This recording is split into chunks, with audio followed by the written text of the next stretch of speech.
সম্প্রতি সোশ্যাল মিডিয়ায় ছড়িয়ে পড়েছে এক অবিশ্বাস্য ভিডিও। দেখা গেছে আমেরিকার নিউ ইয়র্কের জেএফকে বিমানবন্দরে একজন নারী হাজির হয়েছেন এমন এক পাসপোর্ট নিয়ে যার দেশের নাম পৃথিবীর কোথাও নেই, টরেনজা। ভিডিওটা ছড়িয়ে পড়ে টিকটক আর ইনস্টাগ্রামে। দেখা যায় এক মধ্যবয়সী মহিলা, হাতে গাঢ় নীল রঙের পাসপোর্ট, কাভার পেজে লেখা টোরেনজা, দেশের নাম এমন যা কেউ কোনোদিন শোনেনি। বলা হচ্ছে তিনি নাকি টোকিও থেকে নিউ ইয়র্কে এসেছেন এবং নিজেকে টোরেনজা রিপাবলিকের নাগরিক হিসেবে পরিচয় দিয়েছেন। ইমিগ্রেশন অফিসাররা যখন পাসপোর্ট স্ক্যান করেন, সিস্টেমে কিছুই দেখায় না, কোনো দেশ, কোনো কোড, কোনো তথ্য না। অফিসাররা তখন বিস্মিত হয়ে জানতে চান, টোরেনজা কোথায়? নারী নাকি হালকা হাসি দিয়ে বলেন, আপনারা নিশ্চয়ই জানেন না, টোরেনজা ইউরোপের ককাসাস অঞ্চলে, আর্মেনিয়া আর জর্জিয়ার মাঝখানে। কিন্তু মানচিত্রে এমন কোনো জায়গা নেই। গুগল আর স্যাটেলাইট ইমেজ কোথাও টোরেনজা নামের কোনো দেশ খুঁজে পাওয়া যায় না।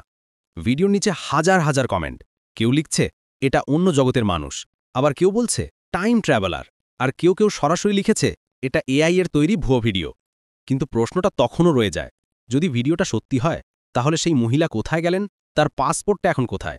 ঠিক এমনই এক গল্প ১৯৫৪ সালেও ছড়িয়েছিল, দ্য ম্যান ফ্রম টাউরেড নামে।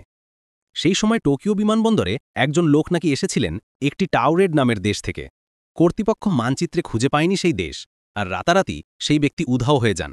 দশকের পর দশক ধরে এই গল্পটা রহস্য হয়ে রয়ে গেছে, আর এখন মনে হচ্ছে সে তার আধুনিক সংস্করণ ফিরে এসেছে, দ্য উম্যান ফ্রম টোরেনজা। কিন্তু বাস্তবতা হল, আমেরিকার কোনো সরকারি সংস্থা এই ঘটনার সত্যতা স্বীকার করেনি।